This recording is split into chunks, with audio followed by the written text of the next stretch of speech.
फिर दिन हुआ पुरानी रात का, करे सो शुक्र हम खुदा की जात का, खुदा की जात का, नया फिर दिन हुआ।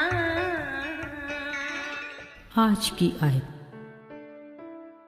यीशु ने जवाब में उससे कहा, मैं तुझसे सच कहता हूँ, जब तक कोई नए सिरे से पैदा ना हो वो खुदा की बादशाही में दाखिल नहीं हो सकता।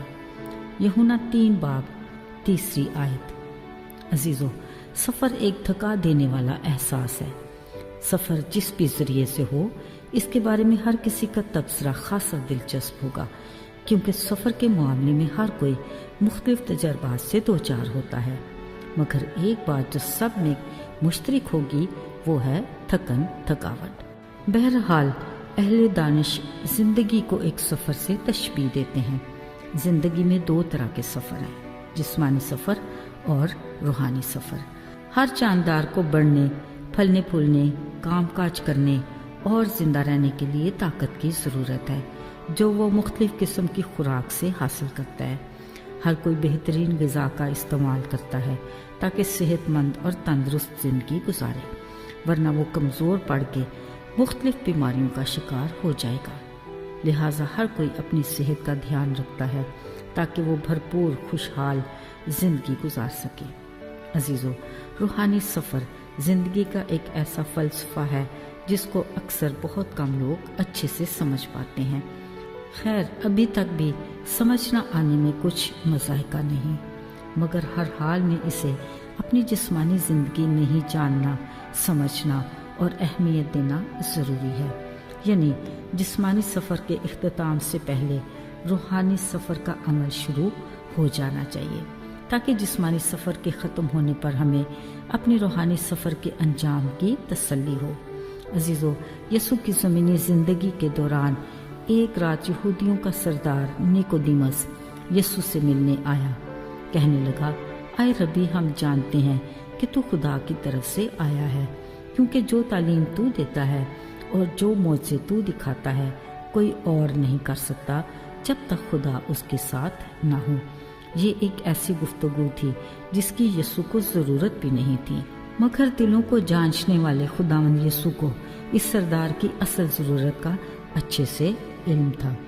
इसलिए उन्होंने फौरन ही निकोदेमस से कहा, जब तक कोई नए सिरे से पैदा न हो वो आसमान की बादशाही को देख नहीं सकता। बिल्कुल यही था उस मजहबी रहनुमा का असल मसला, जिसको वो खुद से समझ नहीं पा रहा था। उलझन का शिकार रात के अंधेरे में यीशु से मिलने आया। अजीज़ों, यीशु हर मुमकिन उस परेशान हाल मजहबी रहनुमा की मदद करना चाहते थे, इसलिए उन्होंने बड़े सब्र और कमाल महारत से उससे गुफ्तगू की। खुदा का कलाम हमें वाज़ेह अल्फाज में आगाह करता है कि सब ने गुनाह किया और खुदा के जलाल से महरूम हैं, और ये कि गुनाह की मजदूरी मौत है। अपने गुनाह से छुटकारे के लिए इकरार, उसे तर्क करना और मसीह के कुफारे पार ईमान के बाद खुदा बाप, बेटे यीशु और रूह कुदस के नाम से बपतिस्मा लेकर पुरानी इंसानियत को उतार फेंकना नई जिंदगी में दाखिल होना है। असल में यही नए सिरे से पैदा होना है। अजीजों, यहीं से हमारी रूहानी सफ़र का आगाज़ होता है। जब खुदा हमें चुन लेता है तो मददगार के तौर पर पाक रूह अता करता है। इसी हालत में अबलीसी कुव्वतें आजमाइशों की सूरत में हम पर हमला आवर होकर हमारे ईमान को कमज़ोर करती हैं और हमें पुरानी इंसानियत में दोबारा धकेलने के लिए नबूत आजमा होती हैं। इसी नई ज़िंदगी के रूहानी सफ़र में हर कदम पर आजमाइश और ख़तरे हैं। इनसे बचने के लिए हमें माहिर गाइड खुदा की ज़रूरत है। इन रास्तों पर कामयाबी के साथ चलने के लिए खुदा के कलाम की, जो हमारे कदमों के लिए चिराग और राह के लिए रोशनी है। हमें रूहानी ज़िंदगी में मजबूती के लिए पुख्ता ईमान की ज़रूरत है, ताकि हम महफूज रास्तों पर चलते दुरुस्त मंजिल पर पहुंच सके। अजीज़ों, चाहे मुश्किल सफ़र हो या कठिन रास्ते, हमारा खुदा अपने वादे के मुताबिक हमारे आगे चलकर हमारे रास्तों को हमवार बनाता है। वो मुबारक खुदा है जो हर रोज़ हमारा बोझ उठाता है। آئیے دعا کریں۔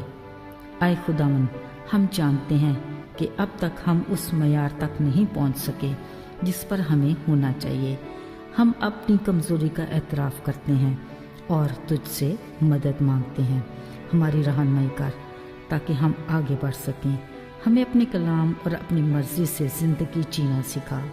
شکر گزاری کے ساتھ مانگ لیتے ہیں یسوع کے نام میں، آمین۔